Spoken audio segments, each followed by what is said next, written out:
마태복음 11장 2절에서 17절 말씀. 요한이 옥에서 그리스도께서 하신 일을 듣고 제자들을 보내어 예수께 여짜오되 오실 그 이가 당신이오니이까 우리가 다른 이를 기다리오리이까. 예수께서 대답하여 이르시되 너희가 가서 듣고 보는 것을 요한에게 알리되 맹인이 보며 못 걷는 사람이 걸으며 나병 환자가 깨끗함을 받으며 못 듣는 자가 들으며 죽은 자가 살아나며 가난한 자에게 복음이 전파된다 하라. 누구든지 나로 말미암아 실족하지 아니하는 자는 복이 있도다 하시니라. 그들이 떠나매 예수께서 무리에게 요한에 대하여 말씀하시되 너희가 무엇을 보려고 광야에 나갔더냐? 바람에 흔들리는 갈대냐? 그러면 너희가 무엇을 보려고 나갔더냐? 부드러운 옷 입은 사람이냐?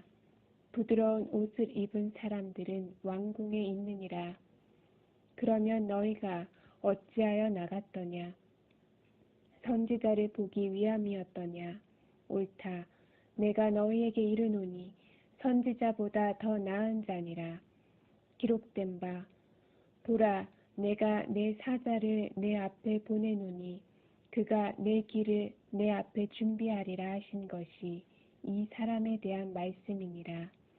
내가 진실로 너희에게 말하노니 여자가 낳은 자 중에 세례 요한보다 큰 이가 일어남이 없도다.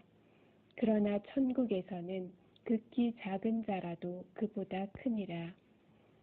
세례 요한의 때부터 지금까지 천국은 침노를 당하나니 침노하는 자는 빼앗느니라.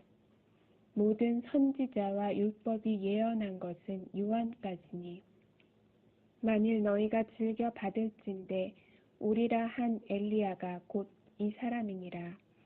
귀 있는 자는 들을지어다. 이 세대를 무엇으로 비유할까? 비유하건대 아이들이 장터에 앉아 제 동물을 불러 이르되 우리가 너희를 향하여 피리를 불어도 너희가 춤추지 않고 우리가 슬피 울어도 너희가 가슴을 치지 아니하였다 함과 같도다. 오늘 본문 말씀이 좀 길었죠. 긴 본문 말씀인데도 불구하고 하나님께서 우리에게 말씀하시는 것이 얼마나 기쁜지 모릅니다. 어제 이 말씀을 전할 걸 생각하니까 가슴이 굉장히 벅차왔습니다. 이 말씀이 예전부터 읽었던 말씀인데도 자, 하나님 정말 완전하시고 또 완벽하시다는 것을 깨달을 수 있었습니다. 오늘 그 말씀 통하여서 은혜 받기 원합니다. 우리가 살면서 인생 가운데 굴곡이 많이 있습니다. 어려운 일이 있고 또 희노애락이 있지 않습니까? 올라갈 것 같은데 또 내려가고 또 내려간 것 같은데 하나님 올려주시면 또 올라갑니다. 영적인 생활에도 똑같이 굴곡이 있습니다. 상승세를 탈 때가 있고 침체기에 빠질 때가 또 있습니다. 좋을 때는 한없이 좋은데 어려울 때는 세상 모든 것이 얼마나 어려운지 모릅니다.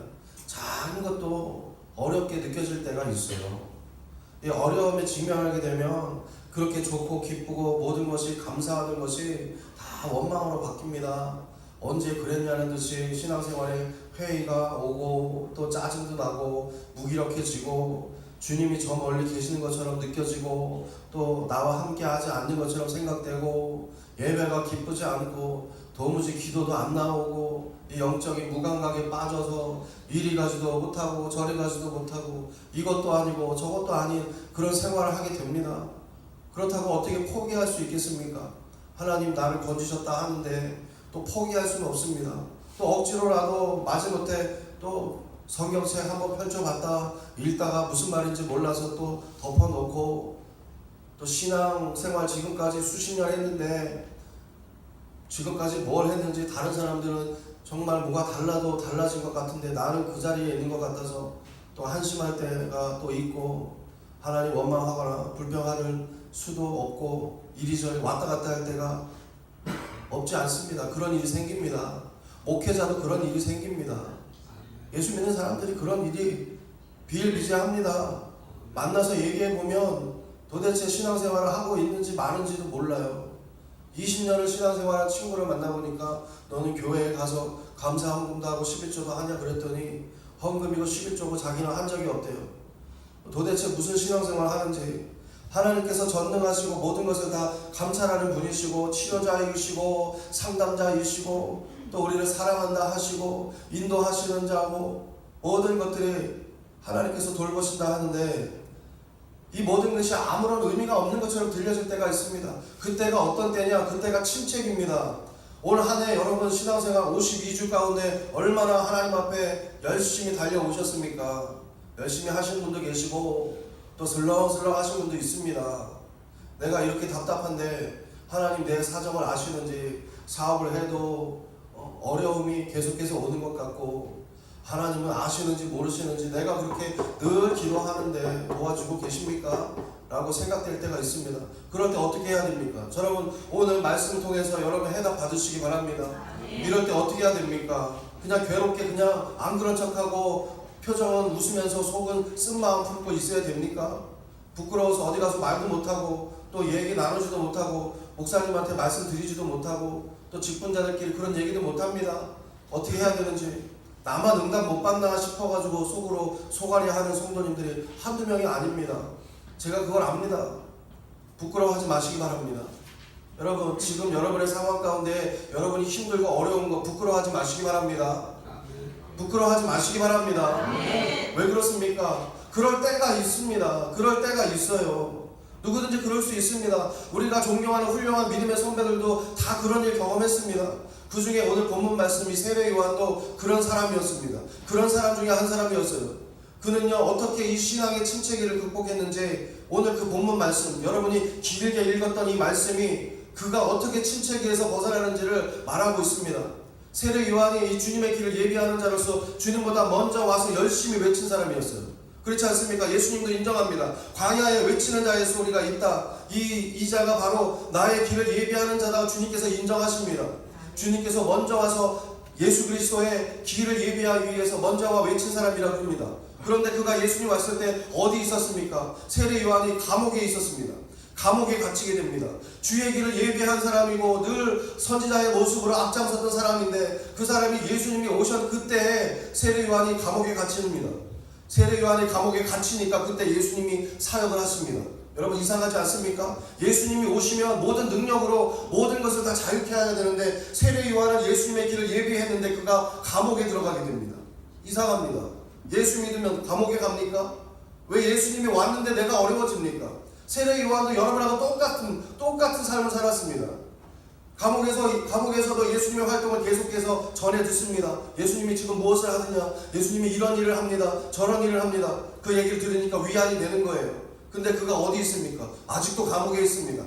하루하루 지내면서 그는요 그의 영적인 상태는 점점 하얀 곡선을 그리며 내려갑니다. 예수님이 오셨는데 내려갑니다. 갇힙니다. 어두운 가운데 있습니다. 급기야 이 예수님이 진짜 메시아인가 의심하게 됩니다. 여러분 신앙생활 할 때 그런 생각하죠. 진짜 내가 예수님 믿는 게 진짜 내가 섬기는 분이 진짜 신이신가 의심할 때 들지 않습니까? 하나님 뭔가 내가 지금 달라져야 되는데 어떻게 이렇게 맨날 똑같지? 생각할 때 있지 않습니까? 그가 정말 우리의 구세주인가? 세례 요한이 생각했던 거 여러분이 지금 품었던 생각하고 다를 게 하나도 없습니다. 우리가 기다리는 메시아 즉 세례 요한이 기다렸던 메시아 그가 진짜 메시아인지 그가 의심합니다. 그래서 제자들을 보내서 질문을 하고 오라 그럽니다. 뭐라고 질문하라 그럽니까? 오실 그 이가 당신입니까? 라고 가서 물어봐라. 그렇게 시킵니다. 아니면 우리가 다른 사람을 기다려야 되냐? 그렇게 가서 그분한테 한번 여쭤봐라. 그렇게 질문을 제자들에게 시킵니다. 이 질문 세례 요한답지 않은 질문입니다. 그렇지 않습니까? 세례 요한은 주의 길을 평탄하게 하고 예비하기 위해서 광야에 외치는 자의 소리를 칭찬받을 만큼 그가 주님의 길을 위해서 열심히 선포했던 사람인데 제자들을 시켜가지고 오실 그 이가 당신인지 가서 물어봐 라고 얘기합니다. 왜냐하면 그가 직접 예수님에게 요단강에서 세례를 베풀었던 사람입니다. 요단강에서 세례를, 저를 보세요 여러분. 요단강에서 세례를 베풀면 그때 하나님의 성령께서 예수님 위에 임하셨어요. 세례 요한이 세례를 베푸니까 하나님의 신이 그 위에 임했습니다. 얼마나 충만하게 성령에 임했습니까? 성령이 마치 비둘기같이 임했다, 그렇게 성경에 표현하고 있습니다. 그가 친히 사람들에게 보라, 세상 죄를 지고 가는 하나님의 어린 양이다, 그렇게 얘기합니다. 그는 직접 예수님을 봤습니다. 성령께서 역사하시는 예수님을 봤어요. 그렇죠. 근데 왜 감옥에 가가지고 지금 자기가 어려운 이 가운데 분명히 하나님의 아들 예수 그리스도가 하나님께서 함께 하시는 아들인 걸 분명히 알고 선포한 그 사람이 거기 가서 우리가 다른 사람을 기다려야 되냐? 아니면 그 사람이 진짜 메시아가 맞냐? 그렇게 가서 다시 한번 물어봐줘 라고 얘기합니다. 뭐 때문에 그럽니까? 그가 세례 요한이 예수님에게 어떻게 했습니까? 나는 그분의 신발 끈도 맬 자격이 없다, 그렇게 얘기했습니다. 지금 와서 당신이 진짜입니까? 물어보는 거는 도대체 어떻게 된 겁니까?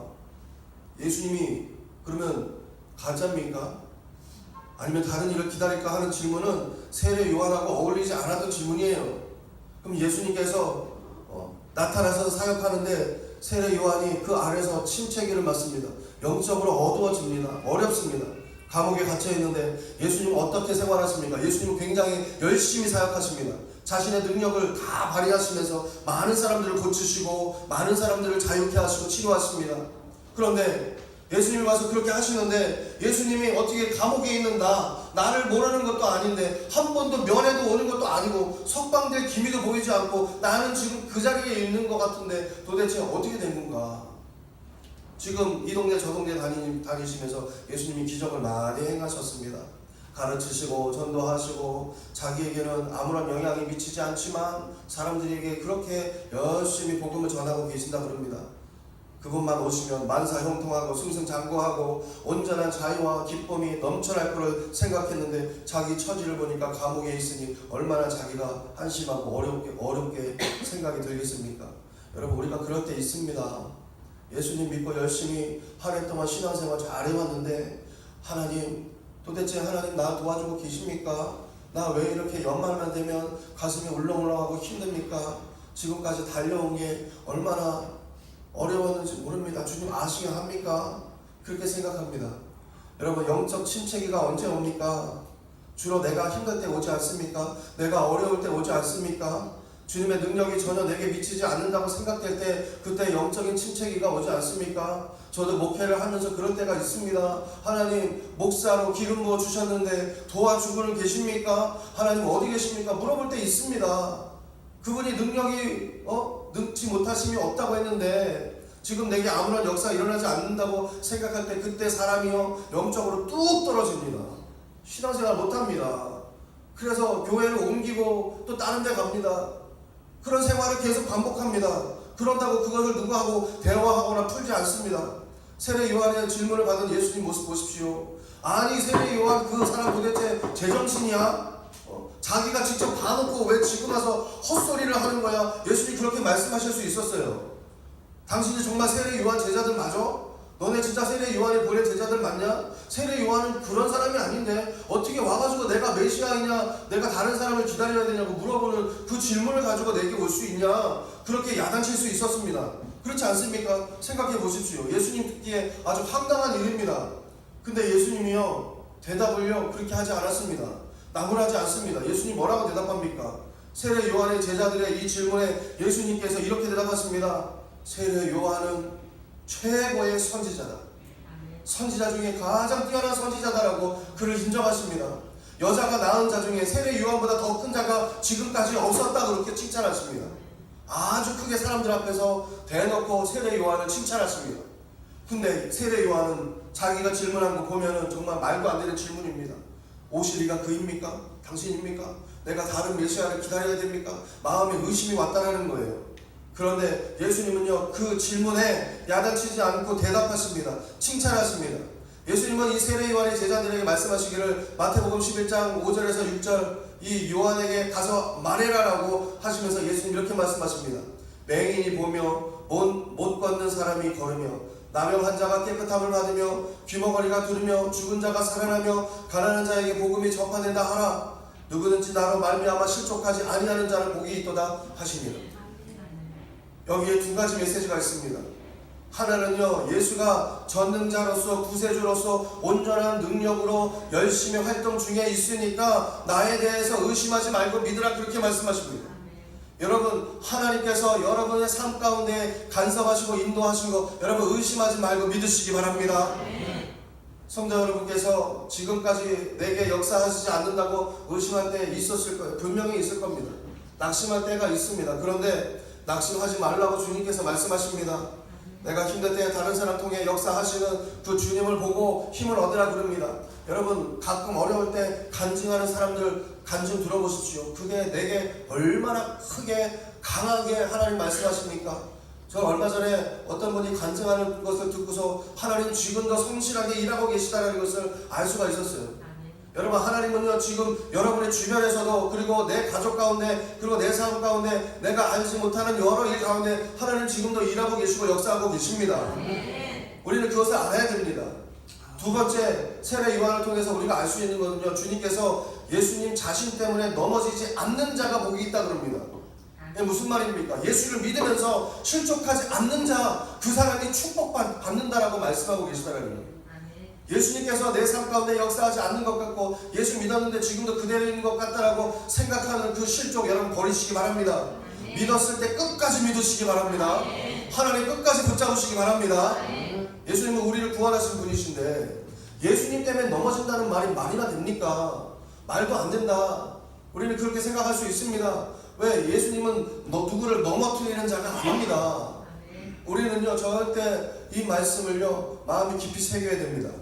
우리가 영적 침체기에 빠졌을 때 도대체 주님 뭐 하시는가? 도대체 내게 예수님 왜 내가 믿고 예수님 왜 따라가는가? 그렇게 생각할 때 여러분 점점 수렁에 더 빠져요. 그러니까 이거 가지고서 실족하거나 이것 때문에 예수 믿는 것을 등한시해서는 절대 안 됩니다. 우리 주님께서 분명히 말씀하십니다. 나로 인하여서 실족하지 않는 자가 축복이 있을 거라 그럽니다.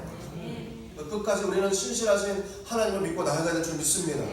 예수님이 걸림돌이 돼서는 안 됩니다. 예수님은 걸림돌이 아닙니다. 모든 것이 주님 때문에 주님이 나를 돌아보시지 않으셔서 도와주지 않으셔서 내 삶에 희망이 없고 그렇게 된 것으로 여겨지고 그래서 원망스러울 때 있지만 그러나 이것은요 걸림돌이 아니라는 거예요. 똑같은 돌이라도 내게 어떻게 생각하고 내가 사용하느냐에 따라서 그 돌이 쓰임이 달라집니다. 예수님은요 길 가운데 만약에 여러분 길 가운데 돌이 하나 있다고 생각해 보십시오. 그 돌이 여러분의 걸음걸이를 방해한다 그러면 그거는 걸림돌일 거예요. 그렇죠? 여러분 그 돌을 여러분은요 걸림돌로 쓰실 게 아니라 발로 밟고 건너가는 디딤돌로 쓰시기 바랍니다. 예수님은 여러분에게 디딤돌이 되십니다. 여러분이 예수님을 붙잡고 예수님을 발판 삼아 여러분 나아가면요 하나님께서 우리에게 무궁무진한 축복을 주시고 예비한 놀라운 계획을 이루어 주실 것이에요. 그렇기 때문에 우리 주님이 내 삶 가운데 걸림돌이 아니라 디딤돌이 된다는 것을 여러분 믿으시기 바랍니다. 더 멀리 뛸 수 있는 그 돌, 그 주님을 우리는요 날마다 붙잡고 나아가야 될 줄 믿습니다. 실족해서는 절대 안 됩니다. 예수님은요 우리의 걸림돌이 아니라 디딤돌이 되신다 성경에 말씀하고 계십니다. 영적 침체기에도 의심하지 말고 주님께 문제 제기하시기 바랍니다. 여러분 예수님께 말씀하시기 바랍니다. 세례 요한이 한 것처럼 주님 앞에 물어보시기 바랍니다. 우리가 다른 사람을 기다려야 됩니까? 하나님 내가 어떻게 해야 됩니까? 내가 믿는 그분이 정말 하나님 아들 예수 그리스도 맞습니까? 물어보시기 바랍니다. 하나님께 물어보면요 하나님은요 우리 주님은요 그거 가지고 너 누구냐 너 왜 그러냐 하지 않습니다. 절대 그렇게 대답 안 씁니다. 우리를 칭찬하시고 격려하시고 새 말씀을 주신다는 거예요. 그렇기 때문에 주님 앞에 물어보시기 바랍니다. 회의가 들고 의심이 들고 원망하지 말고 하나님 앞에 문제를 제기하시기 바랍니다. 여러분 안 되는 이유는 지금 뭔가를 내가 모르는 이유는 그 이유는 물어보지 않았기 때문입니다. 물어봐야 대답합니다. 하나님 앞에 문제를 제기하고 하나님 이것을 어떻게 합니까? 작년이나 올해나 똑같습니다. 왜 그렇습니까? 라고 물어보셔요. 물어보셔야 하나님께서 말씀하시고 역사해 주신다는 거예요. 문제가 생기면 속으로 끙끙 앓으면서 다 주님이 도와주지 않았기 때문이야 라고 성령님께서 도대체 뭐 하시고 계시나 그렇게 원망하고 앉아있지 말고 하나님 앞에 주의 성전에 나와서 기도하고 물어보시기 바랍니다. 지금도 물어봐서 올라가는 사람은요 천지입니다. 예수 안에서 계속해서 기도하면서 하나님께서 주시는 그 성령의 바람을 타고 올라가는 사람들이 한둘이 아니라는 거예요. 여러분 우리는 주님 앞에 물어봐야 됩니다. 교회 왜 안 됩니까? 주님 교회 왜 안 돼요? 교회 부흥이 왜 안 됩니까? 저 날마다 물어보고 물어봐야 되는 거예요. 성도들도 물어봐야 됩니다. 하나님 우리 가족 구원 왜 안 됩니까? 하나님 앞에 물어봐야 됩니다. 내 자녀가 아버지 일을 열심히 하는데 왜 이렇게 성과가 없습니까? 물어봐야 됩니다. 내 사업장 도대체 왜 안 됩니까? 재작년이나 작년이나 올해나 왜 똑같습니까? 하나님 앞에 물어봐야 됩니다. 그래 물어봐야 하나님께서 말씀하십니다. 저는 어제 말씀을 전하기에 하나님 우리 성도들에게 필요한 말씀이 무엇입니까? 하나님 말씀하여 주시옵소서. 하나님 무엇을 전하면 좋겠습니까? 저에게도 말씀하시고 성도들에게도 말씀하실 수 있는 말씀 하나님 무엇입니까? 물어봤어요. 주님께서 그러니까 이렇게 대답하시더라고. 왜 가만히 있냐? 왜 가만히 있냐? 물어보지 않고 왜 가만히 있냐? 물어봐라 라고 말씀하고 계시다는 거예요. 여러분 이런 말이 있어요. 하나님은요 찢기고 깨어진 마음을 통해서 놀라운 일을 하실 수 있습니다. 단지 당신이 그 모든 조각을 올려드리기만 하면. 여러분 이런 유명한 말이 무슨 의미입니까? 주님이 이 시대를 무엇에 비유하는지 아십니까? 장터에 노는 아이들과 같다 그렇게 비교하십니다. 이 장터에 노는 아이들 도대체 뭡니까? 마태복음 11장 17절에 피리를 불어도 춤추지 않고 슬피 울어도 가슴을 치지 아니하는 것과 같다 그렇게 말씀하고 있습니다. 가만히 있으면 해결이 안 됩니다. 주님께 나와서 문제를 제기하고 부르짖든지 속삭이든지 가만히 있지 말고 이게 지금 내 찢어진 조각입니다. 하나님 내 인생 지금 찢어진 조각 이 조각 가지고 나왔습니다. 이거 내밀어야 하나님께서 큰일을 이루신다고 말씀하고 계시다라는 거예요. 그때 우리가 이 영적 침체에서 벗어날 수 있습니다. 나라마다 민족마다 다 나름대로 자기들을 지키는 수호신이 있어요. 제가 예전에 어느 일본 가정집을 갔는데 그 가정집에 요만한 박스가 하나 있는데 아주 고급스러운 박스예요. 그걸 열어보고 기겁을 했습니다. 그 안에 뭐가 있냐면 자기들이 지금까지 섬겨온 신이 거기 있어요. 요만하게 미니어처럼 만들어가지고 다 세워놨어요. 문을 딱 여는 순간에 그게 딱 눈에 들어오는데 깜짝 놀랐습니다. 이걸 닫아야 되나 열어야 되나 놔둬야 되나 순간 고민하다가 닫아버리고 예수의 보혈 예수의 피로 거기를 대적하고 마귀를 떠나갈지어다 하고 기도로 속으로 기도를 하고 그 집에서 앉아서 차를 마신 적이 있습니다. 갔더니 이 신이 800만이 넘는다는 거예요. 일본의 각 가정마다 다 들어있습니다. 대만을 갔는데 아침에 직장인들이 어딘가로 막 급히 갑니다.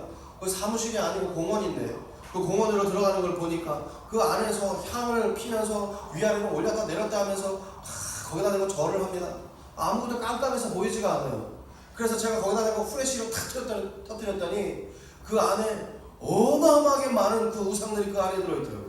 깜짝 놀랐습니다. 그래서 물어봤어요. 이게 뭐냐 했더니 오늘 나를 지켜줄 신이 이 중에 하나가 있다는 거예요. 나를 지켜줄 신이랍니다. 아침 일찍 거기 가서 기도하고 고개 숙이고 예배하고 갑니다. 특히 중국에 가면요, 홍콩이나 이런 중국계 국가에 가면요, 꼭 가게집 앞에 뭔가를 이렇게 놔뒀어요. 그 이상한 그 우상들을 그 가게집 앞에 놔뒀어요. 아마 우리 선교사님은 아실 거예요. 그 앞에 놔뒀는데 그게 제가 이렇게 보면 그 앞에 밥이 있습니다. 조그만 음식을 이렇게 잔으로 이렇게 놔둬요. 그 식당 들어갈 때 끔찍합니다. 어휴 무서워요. 너무 예수를 믿는 저는 그게 너무 무섭더라고요. 들어가는데 이 식당 들어가야 되나 말아야 되나 하다가 이렇게 보고서 밥을 먹으러 가고 그랬는데 그걸 왜 놔뒀는지 물어봤더니 자기들을 지켜주는 수호신이라는 거예요. 우리를 그렇게 해서 지켜준다고 생각합니다. 그래서 거기다가 정성을 다합니다. 그런데 문제는요, 강한 신을 섬긴다고 해서 그 신이 모두 돌봐주는 게 아닌데 그 신을 믿겠다고 거기다가 아주 강한 신이라고 생각하고 날마다 거기다가 정성을 쏟는다는 거예요. 왜 그렇습니까? 그 신의 마음에 들어야 된다라고 생각하기 때문에, 그 신의 마음에 들어야 내가 잘 된다고 생각하기 때문에 그렇게 한다는 거예요. 그래서 신의 마음에 들기 위해서 얼마나 정성을 다하는지 모릅니다. 그 다른 종교들이 있어요. 힌두교나 또는 부두교 같은 경우는요, 심지어 얼굴을 막 핥히고 가슴을 막 핥히면서 그 신에게 자기를 한번 봐달라고 난리 버거지를 치면서 막 높은 데서 뛰어내리고 진흙탕에서 뒹굴고 난리를 칩니다. 또 어떤 이 종교인은요, 자기 신이 자기를 한번 좀 돌아봐 달라고 앉아서 절대 일어나지도 않아요. 한 발로 서가지고 하루 종일 거기 서 있습니다. 왜 그렇습니까? 그렇게 고행하면 그 신이, 내 신이 나를 한번 봐주지 않을까 그렇게 생각했나요? 그런데 문제는요, 우리 그리스도인들 가운데도 이런 생각을 가진 사람이 있습니다. 거의 태반 이런 생각을 가지고 삽니다.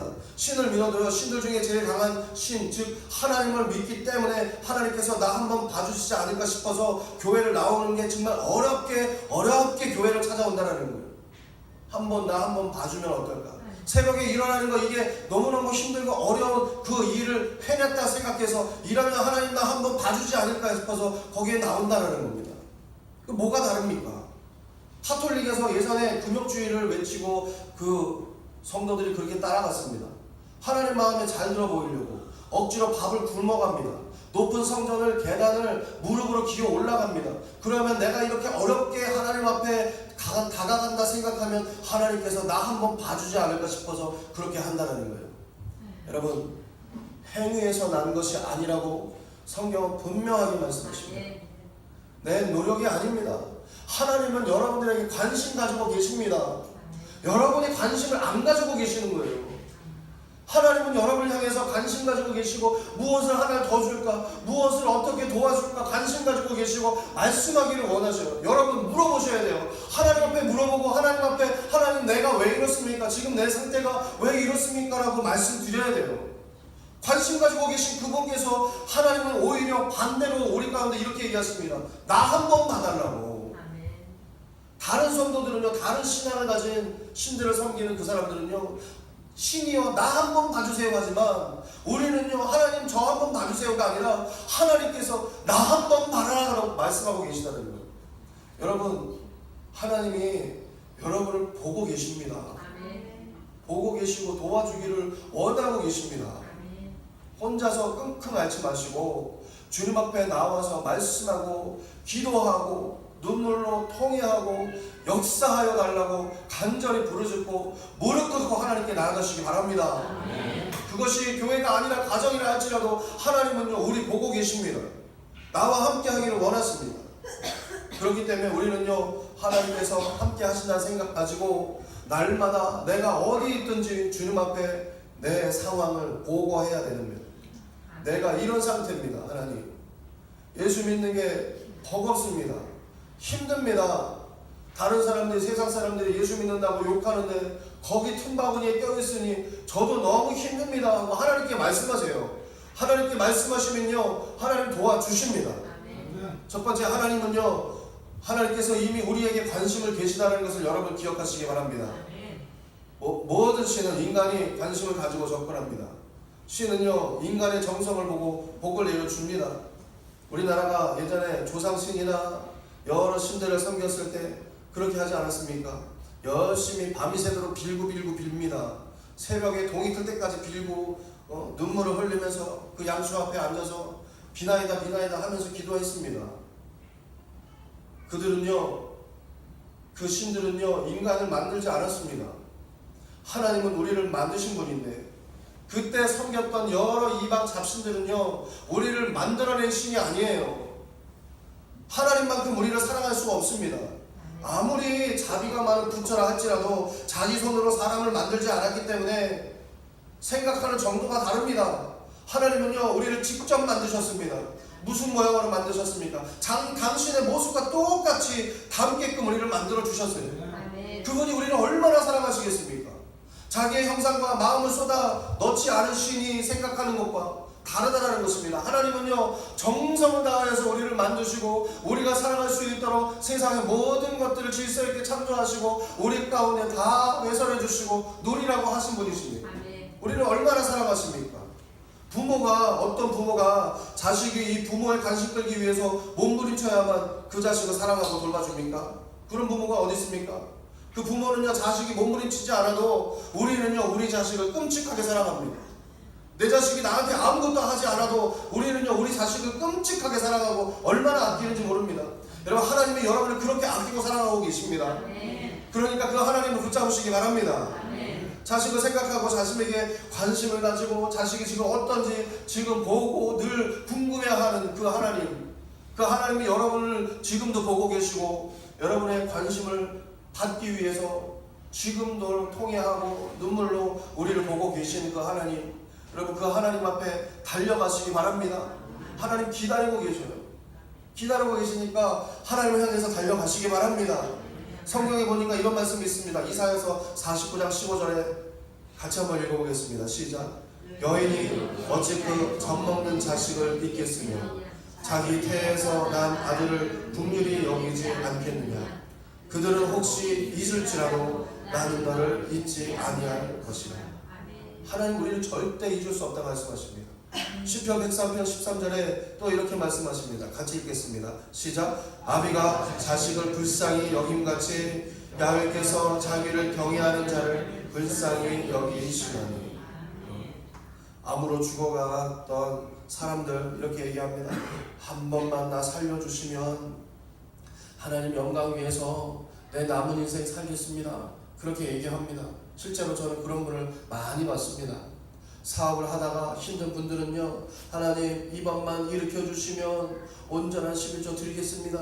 그렇게 하나님 앞에 흥정하고 그리고 타협합니다. 하나님 이렇게만 해주면 제가 이렇게 하겠습니다. 그렇게 하고 있습니다. 그러면 하나님께서 흐뭇해 하시겠습니까? 하나님께서 이 사람아 지금 많이 혼났지? 힘들었지? 이제 됐다. 이제 내 마음 알겠냐? 그렇게 하나님 안 하신다는 거예요. 하나님은요, 내가 힘들면 그 힘든 가운데 똑같이 힘들어 하십니다. 하나님이 너 힘드니까 이건 쌤통이다. 이제 내 마음 좀 아니까 이제 나에게 잘 좀 해라. 그렇게 조건 달고 타협하고 흥정하시는 하나님이 아니라 무조건적으로 사랑하시는 하나님이시라는 거예요. 하나님 벌써 우리가 건강하기를 원하고 계시고 우리가 잘 되기를 원하고 계시고 우리가 성공하기를 원하고 계시는 분이라는 거예요. 애초부터 하나님은 우리가 성공하고 잘 되기를 원하셨던 분이십니다. 그래서 그 대가를 다 지불하지 않았습니까? 우리가 잘 되게 하기 위해서. 로마서 5장 8절에 우리가 아직 죄인 되었을 때에 그리스도께서 우리를 위하여 죽으심으로 하나님께서 우리에게 대한 자기의 사랑을 확증하셨느니라. 이미 우리가 병 때문에 예수님께서 이미 채찍에 맞으시고 피 흘리시고 다 지불하셨습니다. 우리를 너무너무 사랑하셔서 우리를 부유하게 위해서 예수님은요 가난 중에서도 가장 가난하셨어요. 먹을 것이 없고 머리 둘 것이 없을 만큼 그렇게 가난하게 사셨습니다. 무엇 때문에? 우리 부유하게 하기 위해서. 그 가난의 고통을 이미 다 겪으셨던 분이라는 거예요. 그분이요 우리를 모를래야 모를 수가 없습니다. 여러분의 상황을 모를 수가 없습니다. 여러분이 지금 힘들어하고 어려워하는 거 예수님은요 모를래야 모를 수가 없습니다. 그보다 더 고통을 당했는데 어떻게 모르시겠습니까? 한 번은요 이렇게 나갔습니다. 배고픈 사람에게 무엇인가 나눠주기 위해 나간 적이 있습니다. 얼마나 배고프겠습니까? 한 번은요 일주일 굶었던 분을 만났는데 그분이 홈리스입니다. 집이 없습니다. 그래서 거기서 밥 주기만을 기다리는데 일주일을 굶으니까 그 첫 끼를 먹는데 얼마나 감격하면서 맛있어하면서 좋아하는지 식사하고 있는 저에게 와서 그렇게 얘기를 하시는 거예요. 이 한 끼가 정말 위대하지 않습니까? 그렇게 얘기합니다. 얼마나 배가 고팠으면 얼마나 힘들었으면. 저는 그 한 끼의 위대함은 모릅니다. 일주일 동안 집 없이 굶어본 적이 없기 때문에 알 수가 없습니다. 근데 우리 주님은요 이미 누구보다도 힘드셨고 누구보다도 가난하셨고 누구보다도 고통당하시고 어려웠던 분이기 때문에 나보다 내 상황을 더 잘 아신다는 거예요. 우리는요 그분 앞에 맡기고 하나님 앞에 다 말씀드리고 나아가야 될 줄 믿습니다. 우리 하나님은요 우리를 돕기를 원하시고 잘 되기를 원하십니다. 두 번째, 그럼 우리 어떻게 해야 됩니까? 하나님의 관심에 우리는 반응해야 됩니다. 하나님이 우리를 얼마나 사랑하고 계시는지 우리는 반응해야 될 줄 믿습니다. 예수님께서 이 세대를 무엇으로 비유하십니까? 장터에 모인 무감각한 아이들 같다 그럽니다. 여러분 이 말씀 여러분 오늘 잘 들으시기 바랍니다. 아이들이 감수성이 너무너무 예민합니다. 너무너무 예민해서 음악을 틀어놓으면요 아이들은요 몸이 저절로 막 흔들어집니다. 제가 우리 성화하고 이한이 음악 틀어놓으면요 여기 와가지고 막 이러는 거 볼 때 그때 우리 주은이 와가지고 예배 드리는데 손뼉 치면서 여기 왔다 갔다 하면서 막 뛰어다니는 거 볼 때 애들이 얼마나 감수성이 예민한지 아십니까? 4살 된 아이들도 음악이 나오면 신이 나서 춤을 춥니다. 그런데 장터에 모인 아이들은 피리를 불어도 춤추지 않고 애곡을 하여도 너희가 가슴을 치지 않는다, 그렇게 말씀하십니다. 그 구세주가 오셨는데 전혀 반응이 없고 예수님이 함께 하시는데 전혀 거기에 대해서 반응이 없고 무감각하다는 거예요. 끄떡하지 않는다는 겁니다. 그러면 왜 끄떡하지 않고 무감각할까? 도대체 장터에 모인 아이들, 그 아이들이 너희와 같다, 너희가 그 아이들 같다 하셨는데 도대체 우리가 어떤 상황이 있게 그럽니까? 여러분, 어떻게 하면 한 푼이라도 더 벌까? 이것 때문에 하나님을 못 본다라는 거예요. 어떻게 하면 내가 조금 더 잘 살 수 있을까? 이것 때문에 하나님을 보지 못한다는 거예요. 저마다 머릿속에 돈 생각으로 가득 차서 생활이 잘 되는 것만, 그것만 생각하고 가득 차서 남들처럼 살고 싶은 그 생각에 가득 차서 그래서 하나님을 못 본다는 것입니다. 여러분, 물질의 주관자는 하나님이십니다. 환경의 역사도 하나님께서 하십니다. 내 형편이 지금 이러니까 어려우니까 그거 한 푼 더 벌기 위해서 아무리 주님께서 피리를 불고 소리를 쳐도 그것 때문에 조금 더 보일까, 그것만 보니까 하나님을 못 본다는 거예요. 여러분, 내려놓으시기 바랍니다. 올 한 해 그렇게 사셨다면 내년에는요, 내려놓으시기 바랍니다. 하나님께 맡기시기 바랍니다. 하나님께서 역사해 주시고 채워주실 것입니다. 세 번째, 하나님의 뜻에 공감하고 반응을 보이는 자가 축복받는 자다, 그렇게 말씀하십니다. 우리가 하나님께 관심을 가지면 하나님 기뻐하십니다. 부모의 사랑을 받아들이는 자식에게 더 주고 싶은 것처럼 하나님께서는요, 우리가 관심을 가지면 더 채워주시고 더 부어주십니다. 기도하면, 구하면 주실 것이요, 찾으면 찾아낼 것이요, 두드리라 그러면 열릴 것입니다. 관심을 갖는 자에게 내가 부어주고 관심을 갖고 반응하는 자에게 내가 축복 주시겠다 말씀하고 계시다라는 거예요. 그러니까 여러분, 하나님 앞에 관심을 보이시기를 주님의 이름으로 축원드립니다. 다윗은요, 하나님 앞에 최고의 칭찬을 드렸던 사람입니다. 그래서 하나님은 다윗을 사랑했습니다. 다윗이 이렇게 고백합니다. 주여, 주님만이 나의 주님이시고 내게는 주 외에 복이 없습니다, 그렇게 얘기합니다. 축복은 하나님께 있으니까 하나님만이 나의 축복이시고 하나님께서 함께하여 내가 복받습니다라고 생각하고 하나님의 관심을 끌고자, 관심을 받고자 하나님 앞에 예배하고 기도하고 부르짖고 고함짓고 소리질러서 기도했다는 거예요. 여러분, 그게 축복이라는 것입니다. 그래서 그가 이렇게 고백했습니다. 여호와는 나의 목자시니 내게 부족함이 없으리로다. 저가 푸른 초장으로 쉴 만한 물가로 나를 인도하십니다. 내 평생의 선하심과 인자하심이 정녕 나를 따를 것입니다. 여러분, 우리는 이렇게 고백해야 될 줄 믿습니다. 다윗은요, 이러한 믿음인 세월이 가도 변하지 않는 믿음이다, 그렇게 고백합니다. 여러분, 하나님은 전능하신 분이십니다. 하나님은 채워주시고 역사해주시는 분이십니다. 주님 앞에 말씀드리고 얻으시기 바랍니다. 무감각해서 그냥 서 계시지 마시고 가만히 있지 말고 주님 앞에 고하고 기도하고 하나님 앞에 외쳐서 찬양하고 나아가야 될 줄 믿습니다.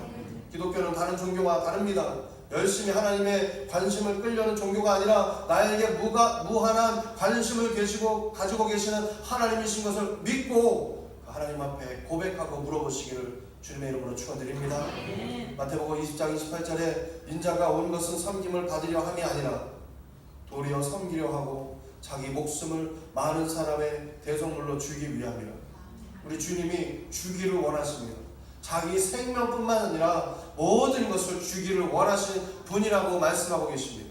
그러니까 주님 앞에 나와서 말씀하고 어려운 거, 영적 침체에 있어도 믿음이 뜨겁지 못한 이 가슴도 하나님께 맡기고 주님 도와주시옵소서라고 기도하고 나아가시기를 주님의 이름으로 축원드립니다.